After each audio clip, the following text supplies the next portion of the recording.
And it sounds like you take a very holistic approach to your coaching in terms of breaking it all the way down and getting to that, mission statement or why behind your life. Yeah. I mean, how do you go about getting somebody to break their old belief system and getting into a new belief system? Yeah, it takes time. It does take time because these are not things that we often reflect on. And it takes time for people to get out of their way and to stop being influenced or really to shut out the influences of the outside world, to shut out all of that messaging and really reflect on what's important to them. Some of the exercises that we do is if you ask a very broad question, you're going to get a very broad answer, right? So if I ask you what's important to you or tell me what a perfect day is for you, you're going to get a very broad answer. But if we break down those sections into, 10 years from now, let's say health is important to you. 10 years from now, you wake up and you are in the health that you choose to be. You have written and designed your health, your vision for health. Wake up and tell me what that looks like to you 10 years from now, and say it in the present tense. Say it as if it's already happened. Bring enthusiasm to it. Be positive. Don't say what you're not. Say what you are. You want to jump in, or either of you want to? So if I wake up 10 years from now, what do I want my health to look like? Or pick a category that you'd like. No, I mean, health is an easy one. I want to be able to wake up. I want all of my whole body to work. I want to be able to, chase my kids around, go for a run, go train jujitsu. I want to be able to do all those things comfortably. I want to, when I look in the mirror, I want to be happy with what I see and be proud of what I see. But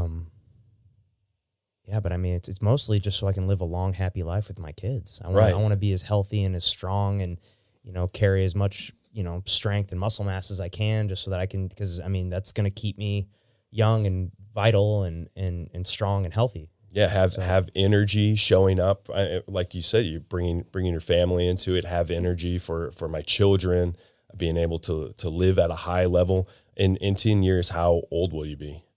31 or 41. 41. Okay. Yeah. So do you think that a lot of people are going to have that result when they're 41? Do you think that the average person is going to have that result when they're 41? Not in this country. Right. Exactly. No. So when we are being unintentional, when we let our environment, like you just pointed out, not in this country, and that's so true.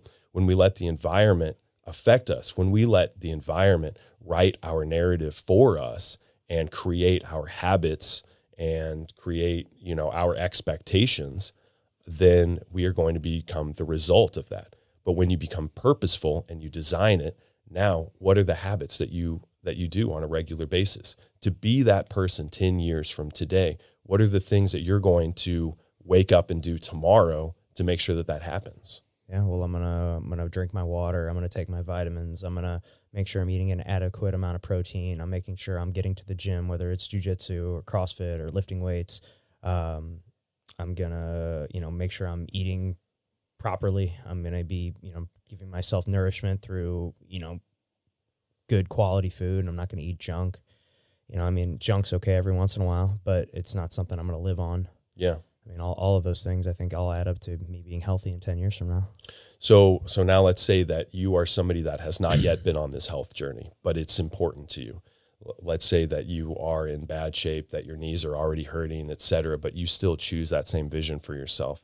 What is something that you could do tomorrow that's just going to improve your habits by 1%? Go for a walk. Go for a walk. Right. That's the easiest thing I think people do. Track your food. Track your food is a big one. Yeah. Right. And tracking is really important, right? We need visuals. We need to see what we're doing, because what we focus on really expands. What we focus on really, we have the opportunity to grow in. And so a lot of people are stuck. They are petrified by the fact that they think that they are so out of alignment that they think that they need to that there's just no change, right? They think that it needs drastic action to get them back on track, when really all that we need to do is just 1% better, 1% better. We just need to start adding those habits in day by day, week by week, month by month, and let them accumulate. Because when we start doing new habits, when we start rejecting the narrative that's been given to us, and we change that narrative, all right? We're changing our identity, the way that we see ourselves, and then we are starting to put those habits in, and we're starting to see the results. Exercise is such a good example of this. Health and exercise is such a good example of this, because I think everyone has, at least for a while, gone on some kind of health routine where they've started to see progress. And that starts to change your self-image. Well, it's the same for anything, right? It's the same for financial habits. It's the same for wealth building. It's the same for exercise. It's the same for insert whatever your goal is there. It's just putting in the reps. Yeah. And when we're putting in the reps, we start to see the results, and it changes our self-image. And then we're no longer faking it until we make it. We're truly becoming that person. And it becomes that the habits become our self-identity. And then when it's our self-identity, it starts to change our autopilot. And that's when real change happens. Yeah. My favorite analogy for this like whole concept is like building a mountain out of layers of paint. You know, like every day you put another layer down, and eventually, you know, you got a little hill and then a little bump. And then just every day you're adding another layer. Takes a lot of time to really see the results. But if you're consistent with it, you're going to build that mountain. Yeah. 100%. Yeah. So, but to get back to the original question before we went off on this weave. Yeah. We're talking about travel and things like that. And I think that, by the time that I went to Thailand, by the time that I went to Southeast Asia, what I started to realize, or what I started to conceptualize at a higher level, is that I could start to build my identity. And it was never fraudulent. It was never false. I think that some people think that, you know, we say fake it until you make it, and we feel fraudulent. But really, I mean, we're doing it within our values. We're doing it within some kind of construct of who we want to be, and that's based on our potential, right? When we get clear about our mission in life and our vision for our future, we should be allowed to try on new clothes, put on a new jacket. If we weren't, we'd all still be wearing Jinko jeans and stuff like that and looking like fools, right? So we're allowed to change. We should be excited about changing.